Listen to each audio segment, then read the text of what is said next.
سيدنا كريم صلى الله عليه وسلم একটা মানুষ যখন নিজেকে পরিবর্তন করতে চায়, আল্লাহ রাব্বুল আলামিনের আওয়াজ শুনতে চায়, ইলহাম পাইতে চায়, একটা মানুষ যখন তার জীবনে শান্তি চায়, একটা মানুষ যখন আল্লাহর সাথে কথা বলতে চায়, একটা মানুষ যখন তার কলবের মধ্যে সর্বস্ব আল্লাহকে রাখতে চায়, একটা মানুষ সর্ব অবস্থায় যখন যা দেখে তার মধ্যে আল্লাহ পাকের সৃষ্টিকে অনুভব করতে চায়, তখন তাকে কি করতে হবে?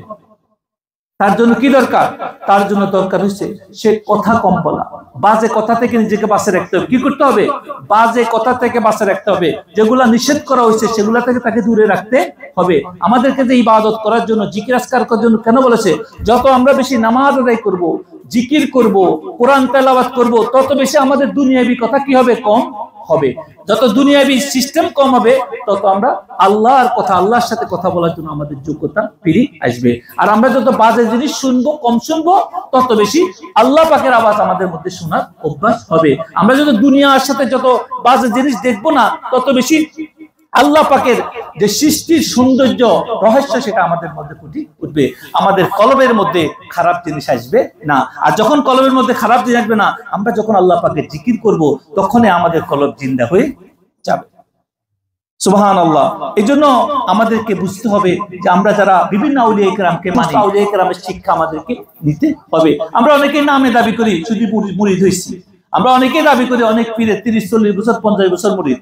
আসলে মুরিদ হওয়া এত সহজ কথা নয়। মুরিদ যদি হওয়া যায়, তওবা পড়া যায় সহজভাবে, কিন্তু মুরিদ হইতে হইলে মুরিদের মধ্যে 4টা ওয়ার্ড আছে। কয়টা আছে? 4টা। মিম, রা, ইয়া, দাল। মুরিদ। মিম হইল মুতাবা হওয়া। কি হওয়া? মুতাবা, মানে তার প্রতি পুরোপুরি নিজেকে সুপার্দ করা। আর রা হইল রাজি খুশি থাকা। রা হইল কি? রাজি খুশি থাকা তার উপরে।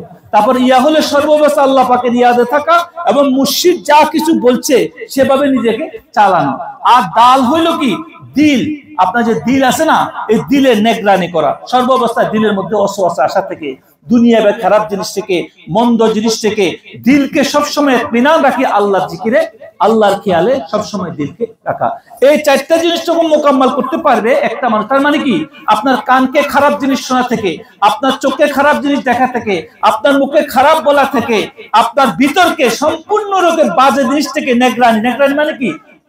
মানে সিকিউরিটি গার্ড দিয়া গাইড করি। আপনি এটাকে ভিতরে রাখতে পারলে তখন আপনি মুরিদ হইতে পারবেন। তখন আপনার মধ্যে পানাপিস শাখা হওয়ার কারণে আপনার ভিতরে জিকিরের রাজ, আপনার সবকিছু প্রকাশ পাবে। আপনার ইবাদতের মধ্যে লজ্জত আসবে। এই জন্যই আমরা বুজুর্গানের দিন বলছি, শুধু মুখে মুরিদ বললে হবে না।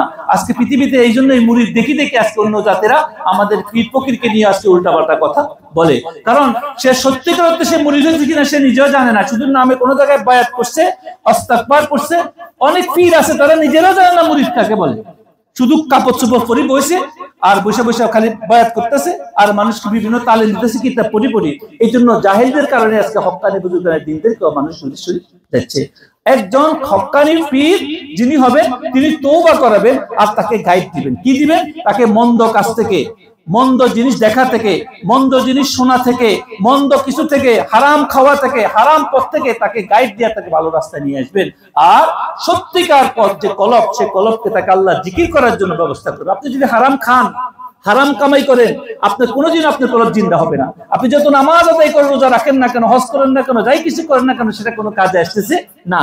আপনি যদি চোখ দিয়ে সবসময় নেশাগ্রস্ত খারাপ জিনিস দেখেন, লোভনীয় জিনিস দেখেন, অন্যের মন্দতা দেখেন, তো আপনার চোখের ভিতর দিয়ে আপনি কখনো আল্লাহ দিদার পাওয়ার জন্য চিন্তা করতে পারেন না। আপনি কান দিয়ে সর্বক্ষণিক খারাপ জিনিস শুনেন, আপনার কলমের মধ্যে সব খারাপ জিনিস আসবে। সেজন্য সত্যিকার যারা কামেল মোকাম্মেল বুজুর্গ, তারা সবসময় আপনাকে কি করবে?